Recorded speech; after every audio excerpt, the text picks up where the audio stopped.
Quand Dieu obtient ce qui est plus étroitement en relation avec sa pleine pensée, il le fait dans des domaines où l'homme ne pourra rien faire et où tout ce qui lui sera associé proclamera que c'est de Dieu seul. C'est seulement le Seigneur qui l'a fait et aucun homme ne pourra mettre cela à son actif. Regardez et voyez si vous pouvez honnêtement appliquer ce principe à tout ce qui se fait. Considérons bien les choses. Est-ce une chose qui est soutenue par des noms, des titres, l'influence, le statut? Or, tout cela est si communément associé pour qu'une œuvre soit fructueuse. Non, c'est de Dieu, ou cela n'est rien.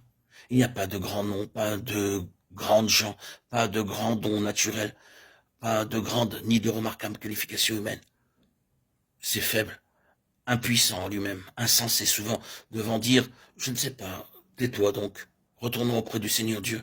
S'il doit y avoir quoi que ce soit, ce doit être par le Seigneur. Si cela n'est pas issu du Seigneur, il n'y aura rien. Vous pouvez seulement l'espérer sur cette base. C'est du Seigneur. Le Seigneur l'a généré. Le Seigneur l'a mis en mouvement. Et le Seigneur le fait. Moi et les enfants que l'Éternel m'a donnés, nous sommes des signes et des prodiges en Israël. Il y a quelque chose à propos de cela qui est inexplicable sur un plan humain.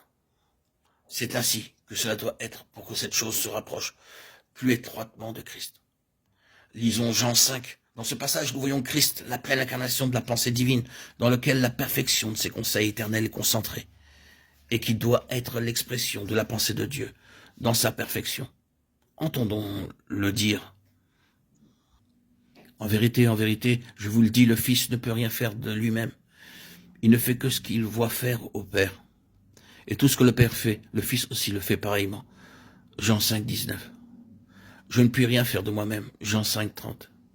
Mais celui qui dit cela va aussitôt dire, car comme le Père ressuscite les morts et donne la vie ainsi, le Fils donne la vie à qui il veut. Jean 5, 21. Vous ne pouvez pas expliquer cela sur une autre base que sur celle de Dieu. Le Fils, séparé du Père, ne peut rien faire. Dieu ressuscite les morts. Il donne au Fils de faire ce que seulement Dieu veut faire. C'est à ce principe que nous voulons en venir. Nous ne pouvons pas aller au-delà de Christ dans sa perfection comme étant la pensée de Dieu. C'est pourquoi il dit « rien hors de moi-même ». Il est Dieu. Le passage d'Ésaïe 8, 18, cité dans Hébreux 2, 13, est mis dans la bouche du Seigneur. Jésus déclare « Me voici, moi et les enfants que Dieu m'a donnés ». Il a repris le principe. Et si vous regardez le contexte de ce passage dans Hébreux 2, vous voyez que les enfants conformes à lui tirent leur nature de lui-même.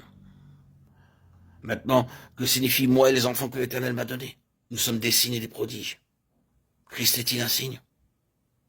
Pourquoi dans l'évangile de Jean, tout ce qu'il faisait était un signe? Et quel était ce signe? Jésus a fait encore en présence de ses disciples beaucoup d'autres miracles ou signes qui ne sont pas écrits dans ce livre. Mais ces choses ont été écrites afin que vous croyiez que Jésus est le Christ, le Fils de Dieu, et qu'en croyant, vous ayez la vie en son nom. Jean 20, 30, 31. Ce fut un signe que Dieu était en lui.